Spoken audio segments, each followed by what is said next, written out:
Okay, so video blogging apparently is all the rave and what you should be doing these days. So I'm going to have a little go because I find it really hard.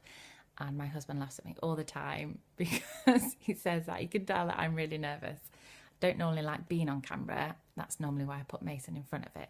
So thought I'd have a cup of tea, sit on the sofa, and I could talk to you about playHOORAY, how I started, and answer a couple of questions that I quite often get asked. So I'm Claire. I'm the mum behind playHOORAY, and my little boy Mason is nearly 2 now. And I am an early years teacher before I had Mace, and now I'm a full-time mum. So I've got lots of years of experience, and I know what it's like to be at home with a baby. It's a long day, it's hard. So I came up with my products and my ideas to entertain myself and also make the day a bit easier, really. And it's nice to know that Mason's learning whilst entertaining him, and I sometimes get to sit down with a cup of tea. So that's why I started it, really.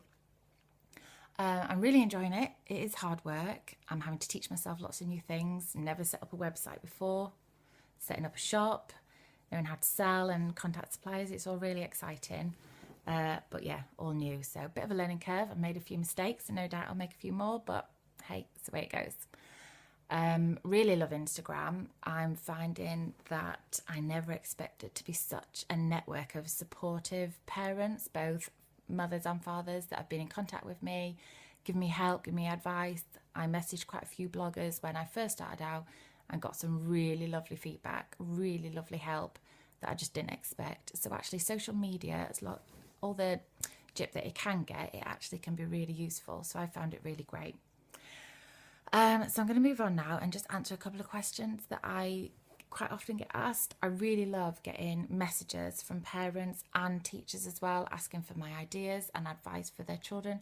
So please keep them coming. But these are a couple that I get asked quite a lot. So I thought if I did a video and answered them for you, it might just help. So the first one is I get asked about like what's the most important things to do with your baby, particularly when it's a newborn, because that's when the day can be really long. So I've got 3 tips really, alongside loving them, cleaning them, feeding them. These are a couple of other things that you could do that really helps your baby's development, and it doesn't take much time. So number 1, I'd say sing to your baby all the time, all day long, as much as you can. I can't sing, but your baby doesn't know that. It's not X Factor. It's just a bit of fun. Sing anything you want. Sing pop songs, rock songs. Sing about what you're doing. I sing all the time, mainly in the car. That's when Mason gets a bit grumpy. So I will sing to him then, and I will literally sit and sing about being in traffic, sing about him doing his nappy, anything. Just sing, make up your own little tune. It really doesn't matter. There's loads of studies and research. Can't quite quote it off the top of my head, but just saying how beneficial it is for you to sing to your baby. Your baby loves seeing your face. So sing to them quietly, sing to them loud, sing in silly voices, do whatever you want, just sing. You're never going to go wrong with singing. Okay, the other thing is read to them. I'd always say read to them from the first day. It doesn't matter that your baby doesn't know words or isn't looking at the pictures, whatever. It's about pulling your baby in close, sit them on your knee, let them hear your vibrations from your chest, let them hear your voice. And just share a book with them, looking at the pages, talk about the pictures. It's all about the language and them hearing your voice, your tone of voice. Do silly voices, do whatever you want. You can read anything to them as well. It doesn't have to be stories. It can be a car manual or, I don't know, Argos catalogue, whatever you want. Just read to them. They'll love it.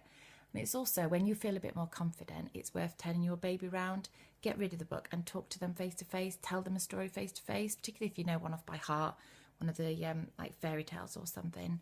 That's a really nice way of doing it. And you'll be surprised, your baby will soon pick up on it and be following the story. And later on, you'll see that they'll actually use those stories when they're playing. And there's loads of research saying that children that are read to have so much more language, so much more vocabulary when they start school. And you'll start to see that when they write stories and when they're pretending and in role play, you'll start to see those come out, and it's really beneficial. So again, I'd always say read to your baby whatever age. And then finally, my other big tip is talk to them. Just talk to your baby. Tell them what you're doing. Give them a running commentary. I know a lot of health visitors say about having the baby facing outwards once they get 6 months. Personally, I don't agree. I still sometimes put Mason facing me so that I can talk to him. You can still see the world around him. You can see what's going on. But I can talk to him and we can engage in conversation. And it's also really important that your baby sees you engage in conversation with other adults, maybe your partner as well. Don't leave talking to them once they get in from work. Don't ask them how their day's gone then. Do it when the baby's there. Do it at the table over dinner. Just so your baby can then see how a conversation works, how one person listens while one person talks. They learn about facial expressions. They learn about the tone of your voice. They hear all the vocabulary and even how to structure a sentence, how we string words together. It's all these basic things that actually the baby will start picking up on for when they start speaking. So yeah, it's all about talk, talk, talk, talk, talk. Can't go wrong. Okay, I'm going to move on because I'm aware I've been talking for a long time. I hope you've got a cup of tea, actually. I've got mine here. Just keep us going. I get a lot of questions about people asking, how can I get my toddler ready to learn? This goes against the grain, I must admit, a little bit, being an early years specialist, just because they are learning. Your toddlers are learning already. They're learning everything. They're picking up on things all the time. And that's why they're so tired and they need to sleep as well, because their brains are working overtime. I think by what people mean by when getting them ready to learn, I think they mean sitting down and doing activities. They don't need to do that. They don't need to do that till 7, 8. Just let them be hands-on. Do as much as you can. Let them be active. Encourage them to be active.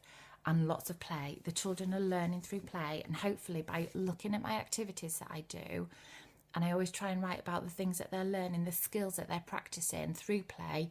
It's much more beneficial than trying to get your child to sit down and learn. You're just going to make them bored. You're going to make them want to rebel, basically. They're not going to do it. And they're not going to want to do it. So don't scare them out of learning too early. Otherwise, it's going to be really hard to get them back. Just lots of play, lots of experiences. It's the best thing you can be doing. Don't try and force them to sit down and learn. Whatever you do. And finally, another question I get is, where do I get my ideas from? It's a bit of a tricky one. I must admit, I'm quite a creative person anyway.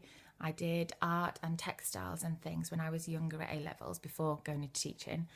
But what I often do is I do have a bank of resources that I store in a big cupboard out in the summer house. And when I go in pound shops, cheap shops, I don't spend a lot of money. I just pick up things that I can see potential in.